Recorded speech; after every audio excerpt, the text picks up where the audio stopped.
Magandang gabi. Sorry sa angulo. Ang hirap kasi masikip. Anyway, ito yung libre snack dito sa PAL. Salted caramel cookies. Tapos meron tayong water. Tikman natin ang kanilang pasta. Ang hirap buksan. Parang siyang eggnog.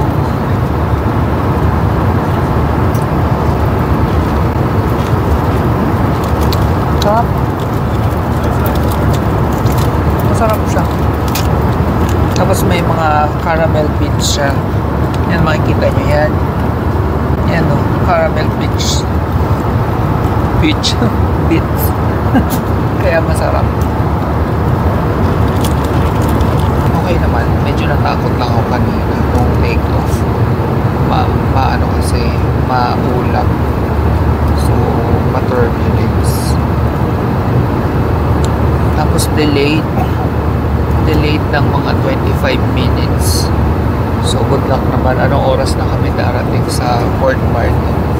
Kasi nga from Puerto Princesa,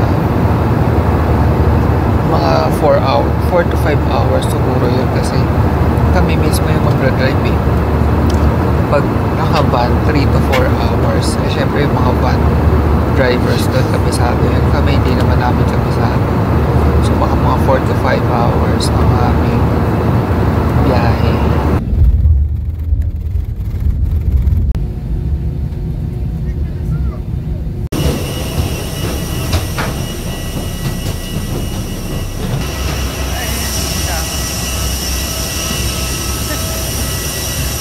Para-paraan para mga pag-content.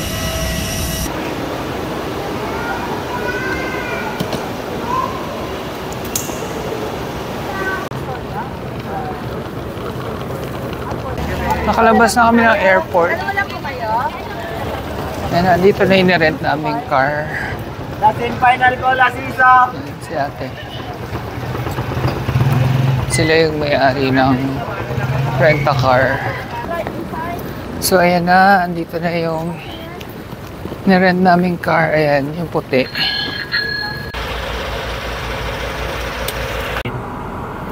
Ano ito? Dito din tayo dadaan. Papunta dun. Sa Vietnam lang tayo mag-dinner. Okay, ano na, andito na kami sa nirent naming sasakyan.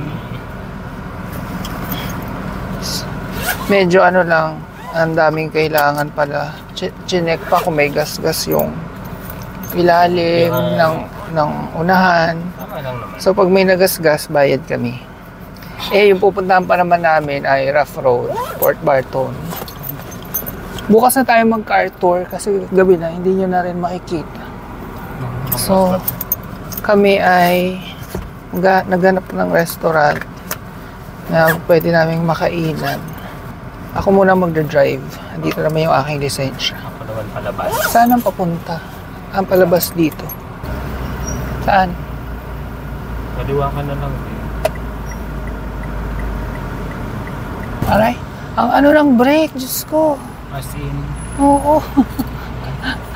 ay nibago ako dito. Grabe. Parang Ang gaan ng brake. Kailangan ano lang. sobrang May stoplight ba? Wala naman. bigayan lang. Ay, Diyos ko, naka-on lang pala kayo dyan. Hello. First time ko mag-drive sa Puerto Princesa. Diyos ko. Oh, bagong adventure na naman to para sa akin. Kasi unfamiliar ground to.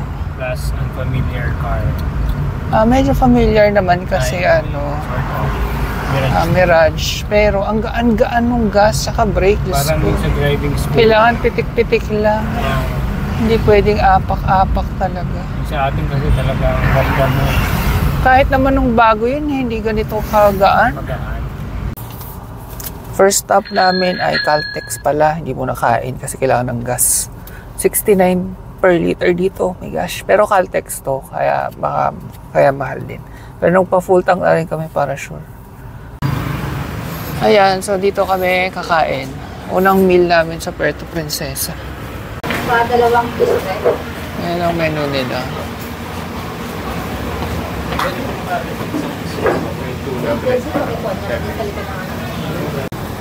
So, bukas ko na sabihin lahat na info about doon sa nirent naming sasakyan kasi gabi na magdadrive pa. Ang daming kailangang isa-isahin. So, bukas natin pag-usapan yan ng umaga.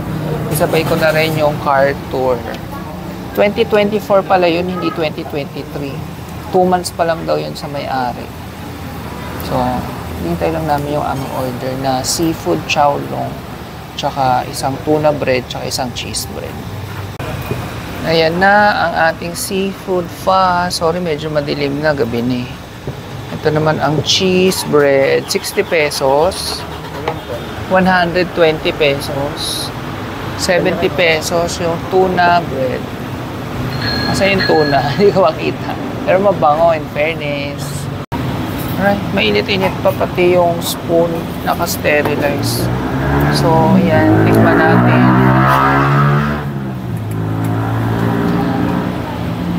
Ayan siya. May toge, may itlog, may pechay, may hipon, at may malaking tahong. Tikman natin ang sabaw.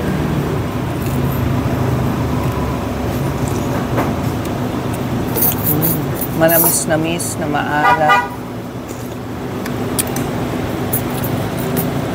Hindi siya parang ramen na milky. Akala ko milky kasi kulay puti yung sabaw. Hindi rin siya lasang seafood. Parang nangingibabaw yung lasa ng toge.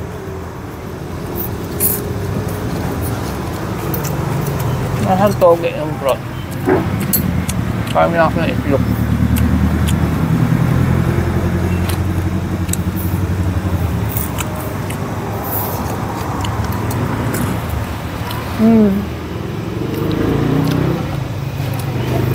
Masarap naman. Medyo maalat lang for me. Tikman naman natin ang cheese bread.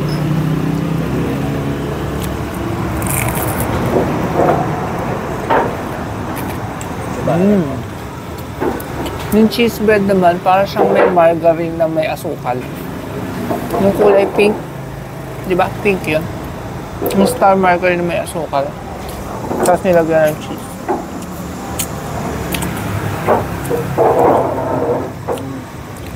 Okay lang. Sabi ni Mal, okay lang. Hindi siya masarap. Ay, hindi siya sa hindi masarap. Hindi rin siya yung sobrang sarap. Nasa gitna, kaya okay lang. Hindi yung parang mga reaction natin sa ito na naman sa Bali. May sepax pa kami, pagpasensyahan. Pero tatayin namin sa iba siya. Ang masarap. Tikman natin yung tuna. Sabi ko magkakalorie counter niya ako. Ang lalaki pala ng serving ng bread. Yun naman. Baguette yung bread. Mura na ito.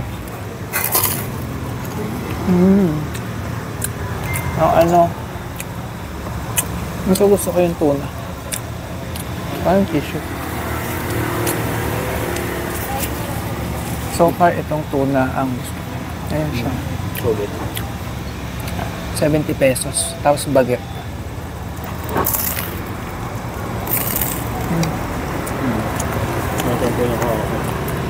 Baguette din naman yung cheese bread. Sana hindi margarine na may asukal. Butter lang. Ito yung masarap.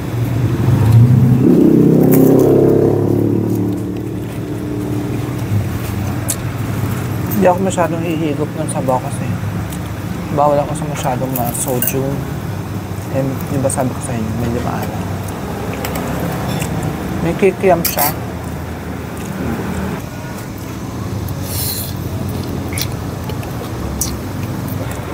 Yung noodles niya, bet ko, ito, hindi puti. Makunat-kunat. May squid balls din. So, ang weird na ang nagustuhan namin ay yung ang ano na ito pa yung nagustuhan natin ay ang specialty nila, chowlo.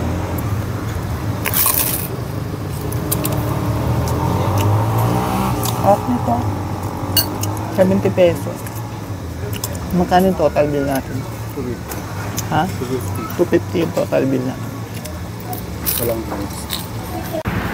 Tapos na kami kumain. Time check. Ano oras na? 9:10. 9:10 p.m. Hindi kami masyadong nasiyahan sa aming kinain. So, first stop, ayan, bumibili si Mal ng tubig tsaka mga supplies. May mga prutas pa nga, oh. Pero, balak naming mamalengke sa Port Barton, doon na lang. Ayan, tingnan niyo yung kalsada o papuntang Port Barton dahil nga pasado alas 9 na. Wala nang katao-tao. Ayan. Pero may mga street lights pa. Tingnan natin pag medyo malayo-layo na kami. Ayan, may pa isa-isa lang sasakyan. Pero napakaluwang, ang sarap mag-drive. Ganito yung mga bet ko. Walang traffic. At ang sarap i-drive nung brand new na ano, Mirage G4. G4 to, di ba? Time check, 12:14. Ayan. Dito na kami sa aming nirent na parang hindi lang naman to room eh. Tawagin na lang din nating villa. Kasi loose villa naman to. Anyway, we're here. Kita niyo ba ako? Ayan ako. Hello. So, nandito na kami sa aming villa. Villa talaga. Kasi yung pangalan nito, Looseville. So, tawagin na lang natin siya villa. Siya, kompleto siya. Pero bukas na ako mag-villa tour kasi 12 a.m. na. Pagod na rin, mag-freshen up pa, tapos tulog na. Para bukas marami tayong energy mag-tour. Bukod sa villa tour, may car tour. Magtutour pa tayo ng Port Barton. So anyway, ayun nga, umabot lang ng wala pang 3 hours kasi walang traffic, dire-diretso. Kasi parang naalala ko 9:10 tayo nung nag-time check ako last. Tapos 12. Ay, hindi, mga 3 hours. Hey, good night. Thank you sa pagsama niyo sa amin sa pagpunta dito sa Port Barton. Bukas na lang. Ito nga pala yung labas ng Looseville. Ayan. Doon yung reception. Ayan, nagre-register si Mahal. Dito sa mga kainan, rough road pa. Doon nga kami nag-park. Ayun, layo.